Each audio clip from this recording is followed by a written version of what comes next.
Hello ದೋಸ್ತ and family, welcome back ನನ್ನ YouTube channel. ಇವತ್ತೇನಪ್ಪ ವಿಶೇಷ ಅಂತಂದ್ರೆ ಆಯುಧ ಪೂಜೆ. ನಮ್ಮ ಕಡೆ ಎಲ್ಲ ಖಂಡಿ ಪೂಜೆ ಅಂತಾರ. ಇವತ್ತೇನಪ್ಪ ಪ್ಲಾನ್ ಅಂತಂದ್ರೆ ಫಸ್ಟ್ ನನ್ನ ಬೈಕ್ ವಾಷಿಂಗ್ ಬಿಡ್ಬೇಕು ನಡ್ರಿ. ದೋಸ್ತರ, ಗಾಡಿ ಪೂಜೆ ಮಾಡೋಕಿನ ಮೊದ್ಲು ನಮ್ಮ ರೂಮ್ನಾಗ ಆಯುಧ ಇಟ್ಟು ಪೂಜೆ ಮಾಡೀನಿ, ನಿಮಗೂ ತೋರಿಸ್ತೀನಿ ನಡ್ರಿ. निशुम्भ शुम्भ गर्जनी प्रचण्ड मुण्ड खण्डिनी वनेरणे प्रकाशिनी भजामि विन्ध्यवासिनी. ಈಗೇನಪ್ಪ ನೆಕ್ಸ್ಟ್ ಅಂತಂದ್ರೆ ಗಾಡಿಗೆ ಪೂಜೆ ಮಾಡ್ಬೇಕ ನಡ್ರಿ.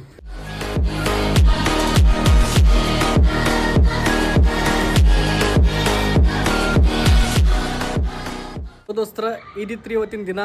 ಇನ್ ಕೇಸ್ ಆಫ್ ವಿಡಿಯೋಸ್ ನಿಮಗೆ ಲೈಕ್ ಆಗತ್ತಿತ್ತು ಅಂದ್ರೆ ಲೈಕ್ ಆ್ಯಂಡ್ ಸಬ್ಸ್ಕ್ರೈಬ್ ಮಾಡೋದು ಮಾತ್ರ ಮರ್ಯಾಕೆ ಹೋಗ್ಬೇಡ್ರಿ. ನನ್ನ ಡೈಲಿ ಆ್ಯಕ್ಟಿವಿಟೀಸ್ ನಿಮ್ಗೆ ಶೇರ್ ಮಾಡ್ಕೋಬೇಕಂತ ಭಾಳ ಆಸೆ ಐತಿ.